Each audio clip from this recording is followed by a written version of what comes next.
मसीह यस्सू में मेरे अजीज़ों, आपको मसीह यस्सू के ज़िंदा और मुबारक नाम में सलाम अर्ज़ करता हूँ। खुदावंद खुदा का शुक्र अदा करते हैं। तकरीबन 2 हफ्ते के बाद फिर आपसे हम कलाम हूँ। खुदा का शुक्र हो उसकी नवाजिशों के लिए। उसने हम सबको संभाला, अपनी पाक पनाह में रखा और बसेहत रखा, और फिर एक और मौका इनायत फरमाया कि आज की इबादत में हम सब शिरकत कर रहे हैं और ये वक्त है खुदावंद के ज़िंदा और मुबारक कलाम पर मनन करने का। अजीज़ों, आज क्रिश्चियन कैलेंडर के मुताबिक पेंटिकॉस्ट संडे है, यानी बाइबल का इतिहास, नए नियम में जो इतिहास की पुस्तक है प्रेरितों के कार्य, उसके अनुसार आज का दिन वो दिन है जब खुदावंद मसीह यस्सू के शागिर्दों पर पाक रूह का नुज़ूल हुआ, पवित्र आत्मा उन पर उतरा।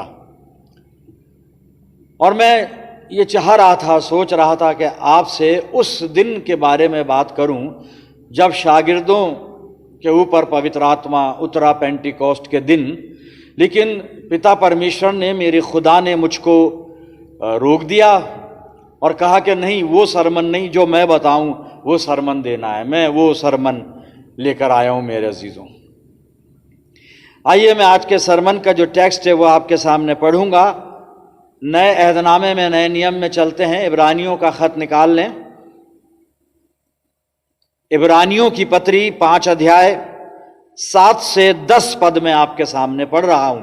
इब्रानियों की पत्री 5 अध्याय 7 से 10 पद। यहां लिखा है, उसने अपनी बशरियत के दिनों में, यानी खुदावंद मसीह यस्सू का जिक्र कर रहा है लिखने वाला, और मसीह यस्सू के बारे में बता रहा है कि जब खुदावंद मसीह यस्सू दुनिया में इंसान के रूप में था, बशर था, उसके बारे में लिखा है। उसने अपनी बशरियत के दिनों में जोर जोर से पुकार कर और आंसू बहा बहा कर उसी से दुआएं और इल्तिजाएं की जो उसको मौत से बचा सकता था, और खुदा तरसी के सबब से उसकी सुनी गई, और बावजूद बेटा होने के उसने दुख उठा उठा कर फरमान बरदारी सीखी। 9वीं आयत है, और कामिल बनकर अपने सब फरमान बरदारों के लिए अबदी नजात का बायस हुआ, और उसे खुदा की तरफ से मलके सिद्क के तरीके के सरदार काहिन का खिताब मिला। खुदावंद की बरकत उसके पाक कलाम के पढ़े जाने और सुने जाने पर हो, आमीन। आइए दुआ करें। खुदावंद मसीह यस्सू में हमारे प्यारे आसमानी बाप, हम इस ईमान के साथ अपनी दुआ में और अपनी इबादत में हैं कि हमारा जिंदा और सच्चा खुदा हमारे बीच में मौजूद है। बाप आसमानी, इस वक्त हम अपनी रूहानी आंखें तेरी तरफ उठाते हैं, दुआ करते हैं खुदावंद, जब हम तेरे कलाम को सुनना चाहते हैं, सीखना चाहते हैं, समझना चाहते हैं और अपनी जिंदगियों में इसको जज्ब करना चाहते हैं, आया आसमानी बाप हम में से हर एक को पाक रूह का मसा दे कि पवित्र आत्मा की अगुवाई में होकर हम तेरे पाक कलाम के भेदों को समझें और तेरी पाक मर्जी को इस पवित्र वचन के द्वारा मालूम करें और तेरी पवित्र इच्छा को अपनी जिंदगियों में पूरा करें। खुदावंद, मैं सब सुनने और देखने वालों को और अपने आप को तेरी अधीनता में सौंप देता हूँ। होने दे प्यारे प्रभु के वचन का ये बीज हमारी जिंदगियों में जड़ पकड़े और बहुत सा फल लाने वाला हो। सब बातों में हमारे खुदावंद मसीह यस्सू को इज्जत और जलाल पहुंचे। बाप आसमानी, तेरे और हमारे बीच में कोई भी तीसरा इस वक्त आने ना पाए। हमें कबूल फरमा, हमारी दुआओं को कबूल कर। अपनी जिंदगियों को हर तरह से तेरे इख्तियार में सौंप देते हैं और इस दुआ को तेरे प्यारे इकलौते बेटे और अपने निजात देने वाले खुदावंद यीशु मसीह के जिंदा और मुबारक नाम के वसीले से मांगते हैं, सुन और कबूल कर ले, आमीन। आज का कलाम का जो हिस्सा भी मैंने पढ़ा आपके सामने, इब्रानियों की पत्री और 5 अध्याय और 7 से 10 पद मैंने पढ़े थे।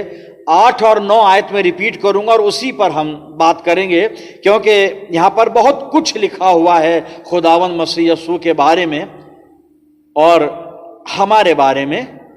लेकिन यहां सिर्फ इब्रानियों 5, 8 और 9 पद में दोहरा रहा हूं। आप अपनी बाइबल में देखें, आप अपनी बाइबल को अपने हाथों में रखें, क्योंकि मैं उर्दू की बाइबल इस्तेमाल करता हूं तो थोड़ा आपको मुश्किल हो सकती है। आप अपनी बाइबल में देखें, इब्रानियों 5, 8 और 9 पद सुन लीजिए, फिर उस पर बातचीत करेंगे।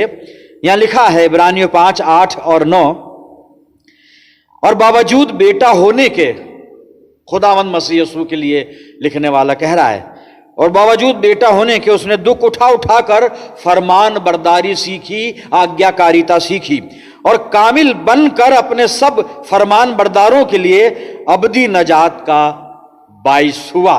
इसको आसान जबान में भी मैं पढ़ देता हूं। खुदा का बेटा होने पर भी उसने, यानी मसीह यीशु ने, खुदा का बेटा होने पर भी उसने दुख उठा उठाकर आज्ञा मानना सीखी, और सिद्ध बनकर अपने सब आज्ञा मानने वालों के लिए सदाकाल के उद्धार का कारण हो गया।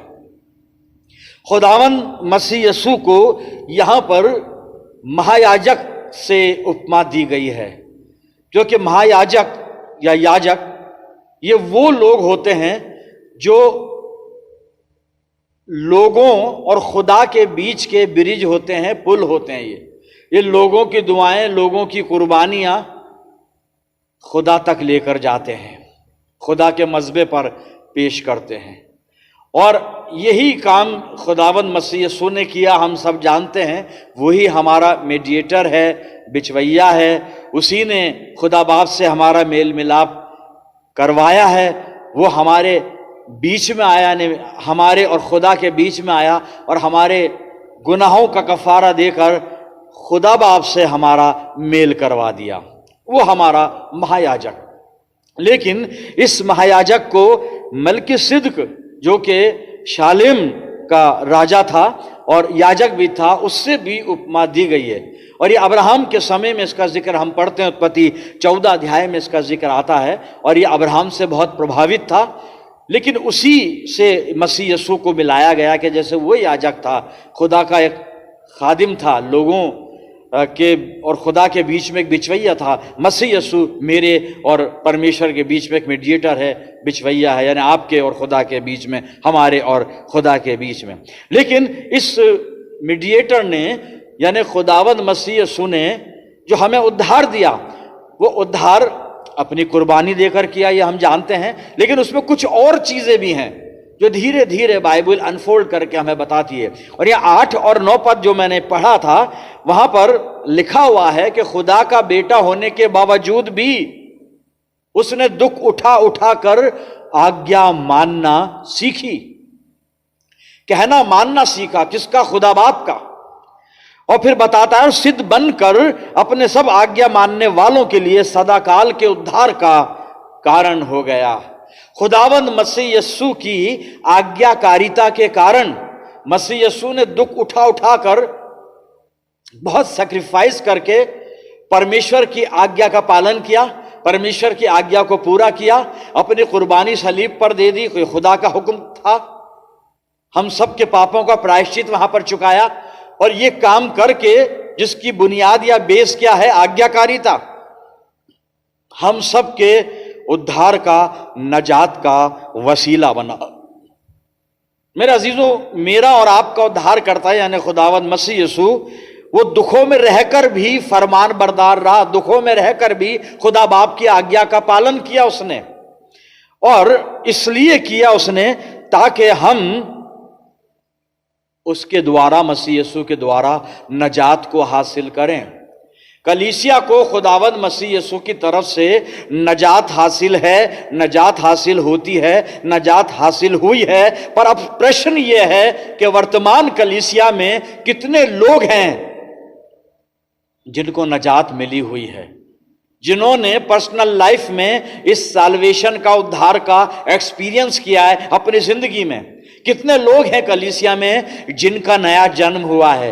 कितने लोग हैं जिनको पवित्र आत्मा मिला है? आज अभी मैंने बताया था पेंटिकॉस्ट संडे है, और पवित्र आत्मा के बिना हम अधूरे हैं साहब, कुछ नहीं कर सकते। उसके बिना यानी पाक रूह के बिना ना कलाम समझ में आएगा, ना खुदा समझ में आएगा, ना मेरा और आपका खुदावंद मसीह यीशु का संबंध और संपर्क स्थापित होगा, ना हम खुदा तक पहुंचेंगे। क्योंकि ये सहायक यही है, यही हमारा मददगार है, जो हर कदम पर हमारी रहनुमाई करेगा, पवित्र आत्मा। क्या कलीसिया को पाक रूह का अनुभव है? बात करना बहुत आसान है, बहुत आसान है। पवित्र आत्मा के बारे में सुनना, सुनाना, सुना देना, पूछ लेना, भाई तुम्हें पवित्र आत्मा मिला? अब जो पूछ रहा उससे पूछो, तुझे मिला तो कहाँ है? बता निकाल कर बाहर के, ये रहा। मुझे ये क्रॉस मिली, मैं बता रहा हूं आपको, ये रही मिली है ना, है मेरे पास। बहुत सारी चीजें, बहुत सारे विवाद हो सकते हैं, बहस हो सकती है। खैर, पवित्र आत्मा देखने की नहीं, महसूस करने की चीज है, लेकिन महसूस भी तो हो हमारी जिंदगियों में। खुदावंद मसीह यीशु ने मसीह जीवन का जो टेस्टिंग स्टैंडर्ड रखा है, वो ये रखा है कि पेड़ अपने फलों से पहचाना जाता है। क्या कलीसिया में जो फल लग रहे हैं वो खुदावंद मसीह यीशु के टेस्टिंग स्टैंडर्ड के अनुसार मुताबिक हैं या नहीं है? ये कलीसिया को, मुझको, आपको मालूम करना है कि क्या वाकई हम उद्धार तक पहुंचे या नहीं पहुंचे। बातें ही कर रहे हैं, खोखली बातें। उद्धार का अनुभव, नए जन्म का अनुभव, पवित्र आत्मा का अनुभव हुआ भी है या सिर्फ बातों ही बातों में एक्सपीरियंस किया है, पढ़ा है और पढ़ाया है? जैसा मैंने पहले भी बताया था कि हमने सिर्फ सप्लाई किया है, अप्लाई कर ही नहीं रहे, तैयार ही नहीं है। आज्ञाकारी बनकर खुदावंद मसीह यीशु मेरे और आपके लिए उद्धार का कारण बना, नजात का वसीला बना। मेरे अजीजों, क्या कलीसिया उद्धार में बढ़ रही है? पहली बात, कलीसिया में कितने लोगों का उद्धार हुआ है? हम कहते हैं सबका हुआ है, क्योंकि ये प्रभु यीशु मसीह का बदन है, प्रभु यीशु मसीह का देह है। बात कुछ हजम नहीं होती, ऐसा नहीं होता। कलीसिया की बात अगर आप कर रहे हैं तो थोड़ा अगर पुराने नियम में जाएं और यिर्मयाह से बात करें, वहां भी ओल्ड टेस्टामेंट की कलीसिया है, इजरायली लोग हैं, पुराने नियम की मंडली है परमेश्वर की। ये भी एक कांग्रीगेशन है, इसको भी कलीसिया कहा जा सकता है। पुराने नियम की इस्राएली लोगों के लिए उनके आराधनालय थे, इबादत खाने थे, इबादत करते थे, दुआ करते थे, रोजे रखते थे, सब कुछ करते थे। और यिर्मयाह 21 अध्याय के 51 पद में लिखता है, परमेश्वर के भवन में विधर्मी घुस आए हैं। खुदा के घर में विधर्मी भी मौजूद हैं।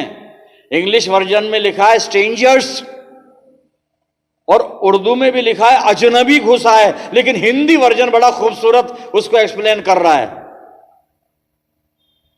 हिंदी में लिखा है कि परमेश्वर के पवित्र भवन में विधर्मी घुस आए। तो फिर यहां पर मिलावट हो गई ना, उद्धार पाए हुए भी हैं, उद्धार नहीं पाए हुए भी शामिल हो गए, मिली जुली भीड़ है। लेकिन इस कलीसिया को शुद्ध करना है, रिफाइन करना है कि ये विधर्मी एलिमेंट हैं वो बाहर जाएं और सब धर्मी बनकर प्रभु यीशु मसीह की कलीसिया में शामिल हो जाएं। और ये कब होगा? जब हम परमेश्वर के और खुदावंद मसीह यीशु के आज्ञाकारी बन जाएंगे और पवित्र आत्मा का एक्सपीरियंस करने के लिए अपने आप को अपने आत्मिक जीवन में हम तैयार कर लेंगे। एक बाइबल में से मैं हवाला आपके साथ शेयर करूंगा जहां पर आज्ञाकारिता की बात भी है और जहां पर वो जरूरत भी हमारी पूरी हो रही है, जिसकी बाबत मैं बात कर रहा हूं, जिसके बारे में बता रहा हूं कि कलीसिया को पवित्र आत्मा का तजुर्बा करना बहुत जरूरी है। बातें करना नहीं, एक्सपीरियंस करना। बातें बहुत हो गई, पर्सनल लाइफ में एक्सपीरियंस करना और फिर उसको सिद्ध करना। सिद्ध करना यानी इस तरह सिद्ध नहीं करना कि हम अपनी शान दूसरों को बताएं, पर हमारे जीवन के फलों से वो सिद्ध हो, हमारे कामों से वो सिद्ध हो। हिस्कियल नबी की किताब आप खोल लीजिए, पुराने नियम में चलिए। आज्ञाकारिता किस प्रकार की, इस आज्ञाकारिता का स्तर क्या है, स्टैंडर्ड क्या है और उसके बाद के रिजल्ट क्या है, कलीसिया में क्या हुआ है, कलीसिया ने क्या समझा है और कलीसिया को आगे और क्या समझना है, कलीसिया को आगे अपने आप को किस तरह तैयार करना है। शायद इस घटना से हमें बहुत कुछ सीखने को मिले। हिस्कियल नबी की पुस्तक निकाल लें, 37 अध्याय, इसको खोल लीजिए, आप अपनी बाइबल को देखिएगा। हिस्कियल 37 चैप्टर ऑफ हिस्कियल, और पहले पद से नबी लिख रहा है, दर्शन देखा उसने, बहुत कुछ देखा। मैं पढ़ूंगा, आप देखें अपनी बाइबल में, फिर बातचीत करेंगे इस पर। हिजकिय्याल 37 पहले पद से, खुदावंद का हाथ मुझ पर था और मुझे अपनी रूह में उठा लिया और उस वादी में जो हड्डियों से पुर थी, भरी हुई थी, मुझे उतार दिया और मुझे उनके आसपास चौगिर्द फिराया और देख, वो वादी के मैदान में बाकसरत और निहायत सूखी थी हड्डियां। उस वादी में जो मैदान थे, उस मैदान में वो सूखी हुई हड्डियां बहुतायत से थी, बाकसरत थी। तीसरे पद से पढ़ रहा हूं, और उसने मुझे फरमाया, आए आदमजाद, क्या ये हड्डियां जिंदा हो सकती हैं? मैंने जवाब दिया, आए खुदावंद खुदा, तू ही जानता है। फिर उसने मुझे फरमाया, तू इन हड्डियों पर नबूवत कर और इनसे कहे, आए सूखी हड्डियों, खुदावंद का कलाम सुनो। खुदावंद खुदा इन हड्डियों को यूं फरमाता है कि मैं तुम्हारे अंदर रूह डालूंगा और तुम जिंदा हो जाओगी और तुम पर नसें फैलाऊंगा और गोश्त चढ़ाऊंगा और तुमको चमड़ा पहनाऊंगा और तुम में दम फूकूंगा और तुम जिंदा होगी और जानोगी कि मैं खुदावन हूं। 7वीं आयत में लिखा है, पस मैंने हुक्म के मुताबिक नबूवत की। हिजकिय्याल, खुदा कह रहा है, सूखी हड्डियों का एक ढेर बता दिया मैदान में, अनगिनत सूखी हड्डियां हैं। हिजकिय्याल को कहा खुदा ने, इनसे बात कर सूखी हुई हड्डियों से और इनको बोल, आए सूखी हुई हड्डियां सुनो। सब हड्डियों के कान होते हैं क्या? मैं आप लोगों से दरियाफ्त कर रहा हूं, हड्डी सुनती है क्या? हड्डियां सुन सकती हैं क्या? हड्डियों के कान होते हैं क्या? कुछ तो लॉजिक हो बात में।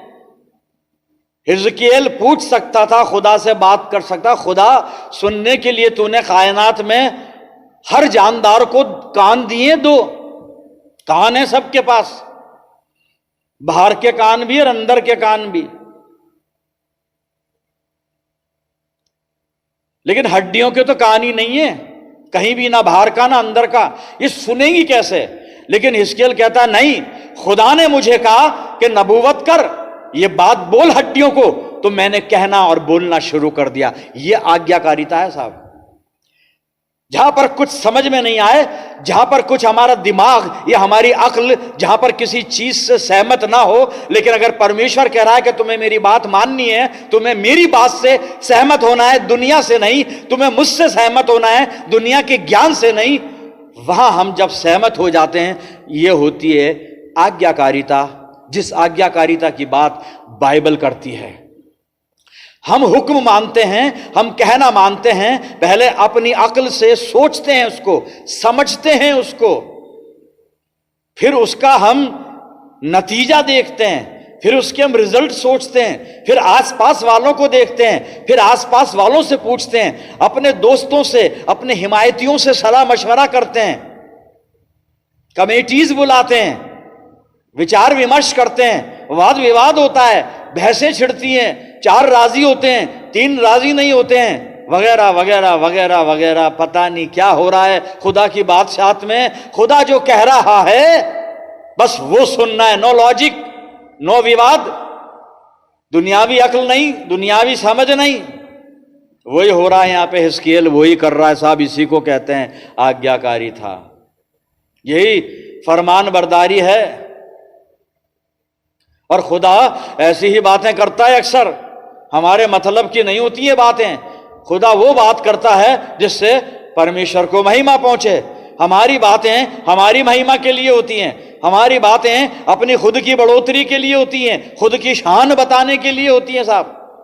लेकिन परमेश्वर की जो आज्ञाएं और बातें हैं, सलाहें हैं, मशवरे हैं, वो परमेश्वर के राज्य को महिमा देने के लिए होते हैं। खैर, हिजकिय्याल ने अब हड्डियों से बात कर रहा है। वहां पर 7 पद से पढ़ रहा हूं, हिजकिय्याल 37 7 पद।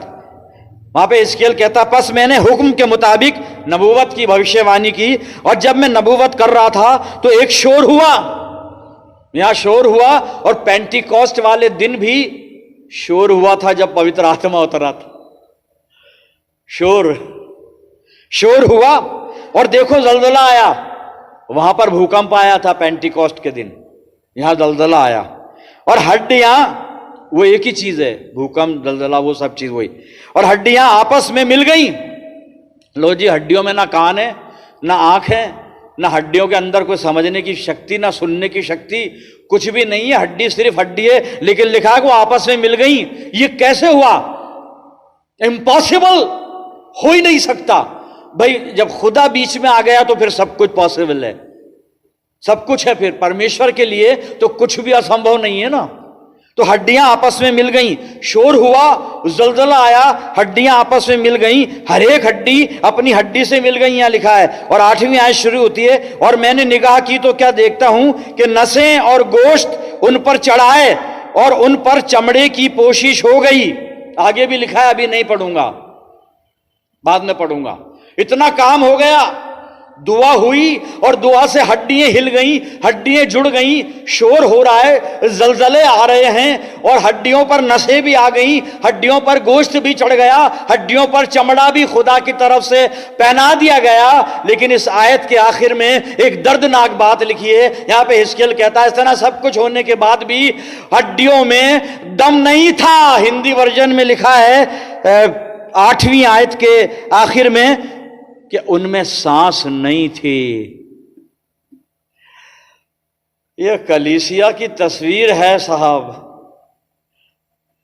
कलीसिया ने वचन सुना है, सुन रही है, सुनेगी, और वचन सुनाया गया हड्डियों को, सूखी हड्डियों को। हड्डियों में हरकतें हुई हैं, हड्डियां आपस में मिल गईं, कलीसिया एकजुट हो गई, एक्यूमेनिकल रिलेशन भी हो गए। हम खुश हो गए कि लो जी, खुदा का काम हो गया। साहब, खुदा का काम नहीं हुआ है। चलो आगे चलते हैं। उसके बाद बाइबल कह रही है, हिजकिय्याह कहता है, हड्डियों पर नसें चढ़ने लगी, कलीसियाएं तरक्की करने लगी, दरी पर बैठते बैठते बेंचों पर आ गए। फिर कलीसिया के ऊपर गोश्त भी चढ़ गया, कलीसिया फाइनेंशियली साउंड हो गई। हमारी अपनी एफडीज हैं, अपने खाते हैं, गोश्त है। और फिर आगे लिखा है, हड्डियों पर खुदा ने चमड़ा भी, खाल भी पहना दी। अब पंखे कूलर नहीं, अब एसी भी आ गए हैं। पुराने मन्नाद बेचारे बिना माइक के चिल्ला चिल्ला के बोलते थे, अब इस पादरी के सामने आलीशान हाई टेक्नोलॉजी का माइक रखा हुआ है साहब। तो कलीसिया में जलजले आ रहे हैं, भूकंप आ रहे हैं, शोर सुनाई दे रहे हैं, नसें आ रही हैं, सब कुछ हो रहा है, सारी चीजें अच्छी दिख रही है, चमड़ा भी आ गया, गोश्त भी आ गया। हम समझ रहे हैं कलीसिया जो है उद्धार पा गई, हम समझ रहे हैं कलीसिया में जागृति आ गई, हम समझ रहे हैं कलीसिया ने तरक्की कर ली, हम समझ रहे हैं कलीसिया यीशु मसीह के आगमन के लिए तैयार है। नहीं, यहां पे लिखा है सब कुछ हुआ, हड्डियां जुड़ी, हड्डियों पर नसें आई, हड्डियों पर गोश्त आया, हड्डियों पर चमड़ा आया, हड्डियां आपस में मिल गई, जुड़ भी गई। लेकिन लिखा है उनमें दम नहीं था, कलीसिया में श्वास नहीं थी, कलीसिया में आत्मा नहीं है, पवित्र आत्मा की कमी है। मैं ये नहीं कहता कि हर एक शख्स में पवित्र आत्मा की कमी है, नहीं नहीं नहीं, ये मत समझ लेना। कुछ लोग हैं कलीसिया में जिनमें पाक रूह है। मैं सबके लिए नहीं, मैं एवरेज बात कर रहा हूं कि क्या कलीसिया में 100% लोगों को पवित्र आत्मा का अनुभव है? अगर है तो रात दिन दुआएं होने के बावजूद भी कोरोना बढ़ता जा रहा है, घट नहीं रहा है। हाथ कंगन को आरसी, क्या आगे आप जानते हो। हड्डियां जुड़ गई, खुदा का फजल हो, हम खुश हो जाते हैं। शोर सुनाई देता है, हम खुश हो जाते हैं। जलूस निकलते हैं मसीहों के, हम खुश हो जाते हैं। कॉन्फ्रेंस मीटिंग्स हो जाती हैं, हम खुश हो जाते हैं। रिवाइवल मीटिंग्स हो जाती है, खुश हो जाते हैं। ऑल्टर कॉल हो जाते हैं, चाहे वो कैसे भी हो, हम खुश हो जाते हैं। हड्डियां आ जाती हैं, जुड़ जाती हैं, नसें चढ़ जाती हैं, गोश्त चढ़ जाता है, चमड़ा चढ़ जाता है, सब कुछ हो जाता है। बाइबल कह रही है सब कुछ होने के बावजूद भी हिजकिय्याह कहता है उनमें दम नहीं था। हिंदी वर्जन में लिखा है उनमें सांस ना थी, उनमें आत्मा नहीं थी, पवित्र आत्मा ही नहीं है। तो फिर साहब, काय का गोश्त और काय की नसें और काय का चमड़ा और काय का जलजला और काय का शोर, हम शोर को उद्धार समझ लेते हैं। हम थोड़ी सी क्रिया को रचना समझ लेते हैं। क्रिया है, रचना नहीं हुई है। रचना तब होगी जब दम आएगा। अभी दम नहीं आया है, दम नहीं आया है। हमें दम लाना पड़ेगा कलीसिया में, दुआ करनी पड़ेगी, पवित्र आत्मा हमें दे यीशु मसीह। हम दुआ कर रहे हैं पूरी दुनिया के लिए, बहुत अच्छी बात है भाई, लेकिन पहले अपने लिए दुआ करें कि प्रभु हमें वो सामर्थ तो दे दे, वो पाक रूह से भर दे कि पवित्र आत्मा जब आए भर के दुआ करे, हॉस्पिटल खाली हो जाए, लोग घर चले जाएं अपने।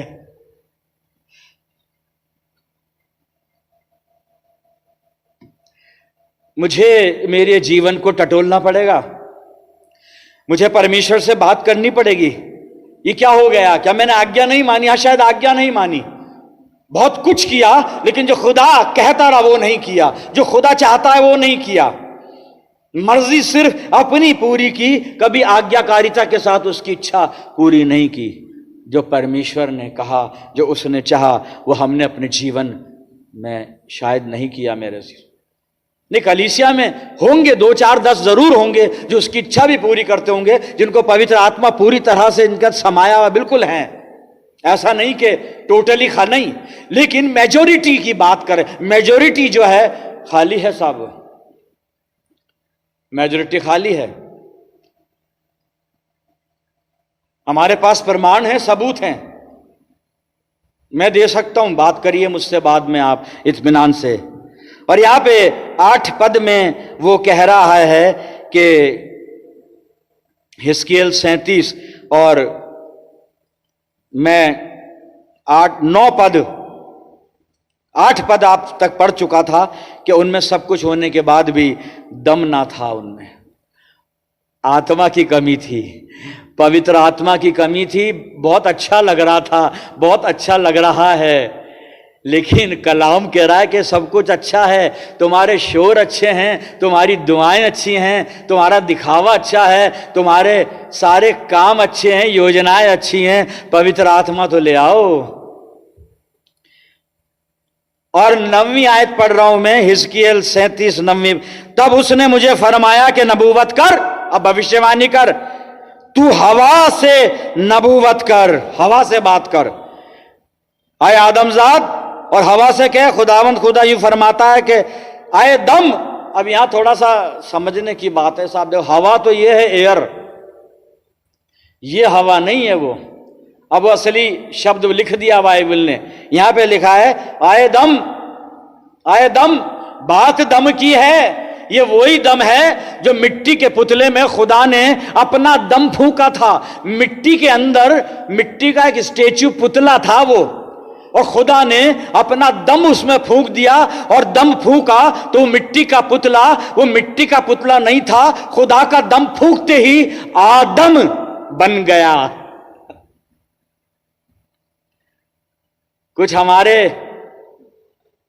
भाई लोग इसकी तशरीह करते हैं, इसको समझाते हैं कि अदमा का मतलब है मिट्टी, और आदम जो है वो मिट्टी से बनाया गया था। हाँ भाई, बिल्कुल वो अदमा भी ले लो, लेकिन जो दम खुदा ने फूंका है, खुदा का दम ये मिट्टी नहीं है, खुदा का दम जिंदगी है, अबदियत है, इटर्निटी है। वो मिट्टी का काम तो खत्म हो गया, अब तुम अदमा के पीछे क्यों पड़े हो?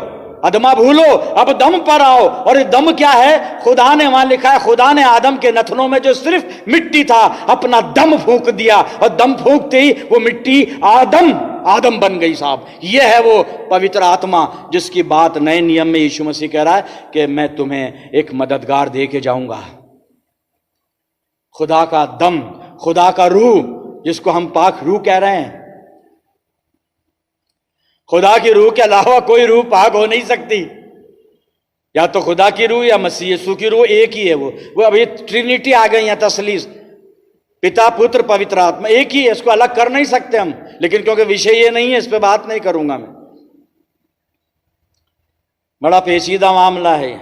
बात हो रही है यहाँ पे कि हड्डियों में हरकत भी हुई, हड्डियों पर नसें भी चढ़ी, हड्डियों पर गोश्त भी आया, और हड्डियां एक भी हो गई, हड्डियां हिल भी रही हैं, डुल भी रही हैं, चमड़ा भी पहने हुए नजर आ रही है, बड़ी खूबसूरत गोरी गोरी खाल, गोरी गोरी चमड़ी। लेकिन बाइबल ने रिजेक्ट कर दिया कि दम तो है ही नहीं। दम ही नहीं है तो फिर ये किस काम की नसें, और किस काम का गोश्त, और किस काम के तुम्हारा चमड़ा, और किस काम की वो हवा का शोर, और किस काम का वो जलजला जिसको तुम सुन के सोच रहे हो उद्धार आ गया। उद्धार बाकी है, क्योंकि पवित्र आत्मा जरूरी है मेरे अजीजों। इसका अनुभव हर एक को करना पड़ेगा, पवित्र आत्मा का। और ये पवित्र आत्मा आपको किसी के द्वारा नहीं मिलेगा, धोखा मत खाना, सिर्फ खुदावंद मसीह यीशु से प्रार्थना करें। उसने कहा मैं तुम्हें यतीम ना छोड़ूंगा, तुमको एक मददगार दूंगा, यीशु मसीह देगा। बाइबल में लिखा तुम बपतिस्मा पाओगे, पवित्र आत्मा तुम पर आएगा। बपतिस्मे के साथ नहीं आएगा, वो नए जन्म होने के बाद आएगा। बपतिस्मा तो एक एक्सटर्नल साइन है जो दिखा रहे हैं हम, डुबकी मार के, छिड़काव लेके, कुछ भी करके। सफीरा हनानिया ने भी बपतिस्मा ले लिया था साहब, लेकिन हश्र ये हुआ कि 3 घंटे के अंतराल में दोनों ही ऊपर पहुंच गए। अब पता नहीं ऊपर पहुंचे कहां पहुंचे, लेकिन दुनिया से चले गए। तो वो बपतिस्मा इस बात की जमानत नहीं है कि अब तू मरेगा नहीं। बपतिस्मा तो कबूलियत का निशान है कि मैंने मसीह यीशु को कबूल किया, आप लोग भी देख लो। और यीशु मसीह का कहना है, कमांड है जो हमें मानना है।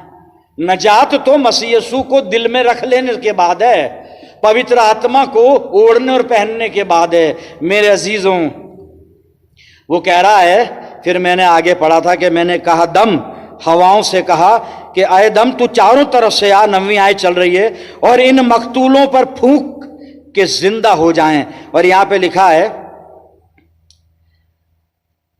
बस मैं खुदावन के हुक्म के मुताबिक नबूवत की और उनमें दम आया और जिंदा होकर अपने पांव पर खड़ी हुई और एक बड़ा लश्कर।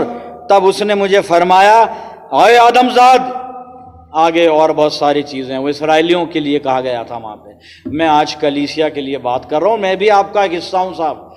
मैं भी अपने आप को टटोल के देख रहा हूं इस वक्त। मैं आपको सुनाई नहीं रहा हूं, मैं भी सुन रहा हूं।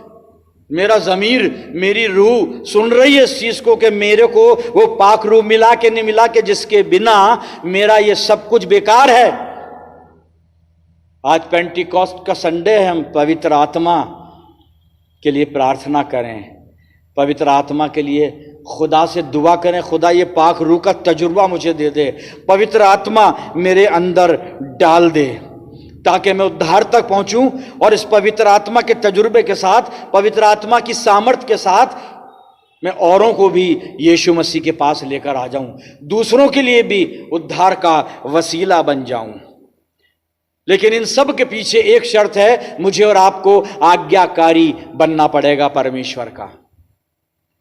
अभी हमारी दुआओं का एक ही विषय है साहब, मैं बताऊंगा नहीं, बार बार नहीं बोलूंगा, 3 महीने से थक चुके हैं हम कह के और सुन के। एक ही विषय है, क्या हो रहा है खुदा बाप, अब तो सुन लो। 3 महीने हो गए, रात और दिन लगे हुए हैं आपके बंदे, अब तो सुन लो। खुदा कह रहा है कि मैं तो सुन रहा हूं, तुम नहीं सुन रहे हो। मैं तो सुन रहा हूं, तुम नहीं सुन रहे हो। हम सुन रहे हैं, अरे नहीं सुन रहे। खुदा कह रहा सुनते तो मजा आ जाता, क्योंकि मैंने वादा किया और वादा पढ़वा रहा हूं। निर्गमन 15 और 26 मेरे साथ आप खोल लीजिए, मैं वहां से कुछ पढ़ना चाहूंगा। निर्गमन 15 पुराने नियम में चलिए और 26 सुन लीजिए। प्रॉमिस, खुदा का वायदा क्या है साहब, सुन लीजिए। हम एक ही विषय के लिए महीनों से दुआ कर रहे हैं, मैं भी कर रहा हूं, कर रहे हैं, पर ये स्पिरिचुअल मैथमेटिक है, टाइम लगता है समझने में, समझाने में। आइए क्या कहता है खुदा, निर्गमन 15 अध्याय 26 पद के अगर लगा दिया खुदा ने। अगर बड़ा खतरनाक होता है, अगर, इफ, यदि। अगर तू दिल लगाकर खुदावन अपने खुदा की बात सुने, कान लगाकर नहीं, कान लगाकर नहीं, दिल लगाकर। भाई खुदा का कलाम देखो थोड़ा सा मुश्किल है। बुजुर्ग कहते हैं कान लगाकर सुनो, बाइबल कह रही है दिल लगाकर सुनो। खुदा की आवाज कान से नहीं, दिल से सुनी जाती है। मसलहत है साहब, मसलहत है, भेद है ये। जी हाँ, 26 पद से, अगर तू दिल लगाकर खुदावन अपने खुदा की बात सुने और वही काम करे जो उसकी नजर में भला है, उसकी नजर में भला है, मेरी नजर में भला है, मेरे घर वालों की नजर में भला है, मेरी कम्युनिटी की नजर में भला है, मेरे पड़ोसी की नजर में भला है, नहीं, वही जो उसकी नजर में भला है वो करना पड़ेगा। मुश्किल यह है कि हम वो ही करते हैं जो सबकी नजर में भला। एक डर है, लोग क्या कहेंगे, डरिए लोग क्या कहेंगे। लोग तो जो कहेंगे इनका काम कहना ही है, ये कहते ही रहते हैं। खुदा क्या कहेगा, और वो कहेगा नहीं, वो तो कर गुजरेगा फिर, और जब वो कर गुजरता है तो आदमी भी गुजर जाता है। पौलुस ने सावधान किया, फरेब ना खाओ, खुदा ठट्टों में नहीं उड़ाया जाता। जी हां, मैं कंटिन्यू करता हूं। और वही काम करे जो उसकी नजर में भला है, 26 पर चल रहा है, और उसके हुक्मों को माने और उसके आईन पर अमल करे, यानी उसकी विधियों पर कहने पर, तो मैं उन बीमारियों में से जो मैंने मिस्रियों पर भेजी तुझ पर ना भेजूंगा, क्योंकि मैं खुदावंद तेरा शाफी हूं, शिफा देने वाला हूं, चंगा करने वाला खुदा हूं। पाक रूह मांग लीजिए, पर उससे पहले खुदावंद के कलाम को सुनिए। कान लगाकर मत सुनिए, दिल लगाकर सुनिए, और वो ही करिए। मैं भी आपके साथ शामिल हूं, आपको नहीं कह रहा हूं, खुद को भी कह रहा हूं। और वो ही करें जो खुदावन चाहता है। पवित्र आत्मा हमारी मदद करेगा, अगुवाई करेगा, और हम बहुतों के लिए उद्धार का कारण बनेंगे। प्रभु हमें पवित्र आत्मा की सामर्थ्य से भर दे। आइए दुआ करें। खुदावन मसीह यीशु में प्यारे आसमानी बाप, धन्यवाद करते हैं आज के वचन के लिए, जो मसीह जिंदगी में जीने के तौर तरीके हमें सिखाता है। आज जो कुछ भी खुदा के कलाम ने हमें सिखाया, समझाया, होने दे उस पर हम अमल करें और अपनी जिंदगियों में प्रैक्टिकल शेप दें। प्यारे खुदावन, हम सबको पवित्र आत्मा का अनुभव करवा कि हम में से हर एक पाक रूह से मसा होकर, पवित्र आत्मा से परिपूर्ण होकर उद्धार को प्राप्त करे और बहुत से लोगों के लिए उद्धार का कारण बने। पिता परमेश्वर, अपने आप को तेरे पवित्र हाथों में सौंपते दुआ करता हूं हर एक सुनने देखने वाले के लिए।